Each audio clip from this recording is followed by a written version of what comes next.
कभी भी किसी को एक हाथ से प्रणाम नहीं करना चाहिए। इसके साथ ही कभी भी सोए हुए व्यक्ति का चरण स्पर्श नहीं करना चाहिए।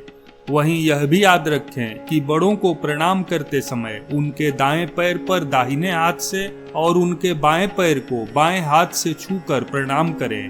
पूजा पाठ में या फिर मंदिर में जब भी दीपक जलाने जाएं तो एक बात का ध्यान रखें कि कभी भी दीपक से दीपक को नहीं जलाना चाहिए।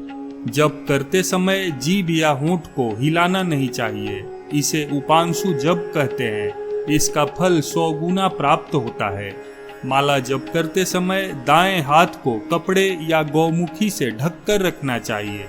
जप के बाद आसन के नीचे की भूमि को स्पर्श कर नेत्रों से लगाना चाहिए। इससे आपको जप के पूर्ण फल की प्राप्ति होती है। संक्रांति, द्वादशी, अमावस्या, पूर्णिमा, रविवार और संध्या के समय तुलसी तोड़ना निषिद्ध है।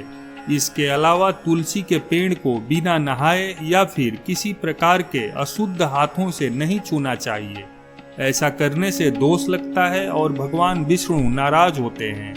शनिवार को पीपल पर जल चढ़ाना चाहिए।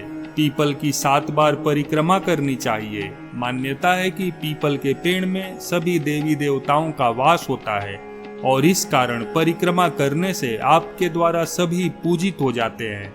किसी को भी कोई वस्तु या दान दक्षिणा दाहिने हाथ से ही देना चाहिए। शास्त्रों के अनुसार जब भी खाना खाएं, थाली में एक साथ 3 रोटियां न परोसें। हिंदू धर्म में पूजा पाठ या कोई भी शुभ कार्य के दौरान 3 नंबर को अशुभ माना जाता है। महिलाएं एक बात का ध्यान रखें कि कभी भी कद्दू, पेठा का साबुत फल स्वयं न काटें या फिर नारियल स्वयं न तोड़ें।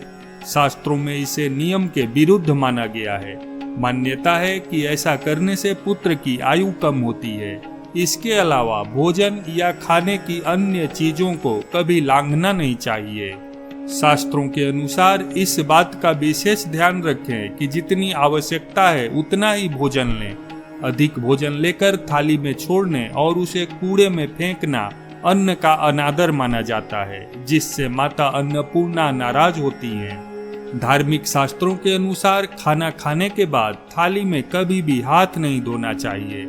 ऐसा करने से माता लक्ष्मी और माता अन्नपूर्णा नाराज होती हैं, जिसके प्रतिकूल प्रभाव से मनुष्य को धन हानि होने लगती है। शंकर जी को बिल्व पत्र, विष्णु जी को तुलसी, गणेश जी को दूर्वा और लक्ष्मी जी को कमल प्रिय है। सभी धार्मिक कार्यों में पत्नी को दाहिने भाग में बिठाकर धार्मिक क्रियाएं संपन्न करनी चाहिए। पूजन करने वाला ललाट पर तिलक लगाकर ही पूजा करे। घर के दरवाजे को कभी भी पैर से ठोकर मारकर नहीं खोलना चाहिए। इससे घर में दुर्भाग्य आता है।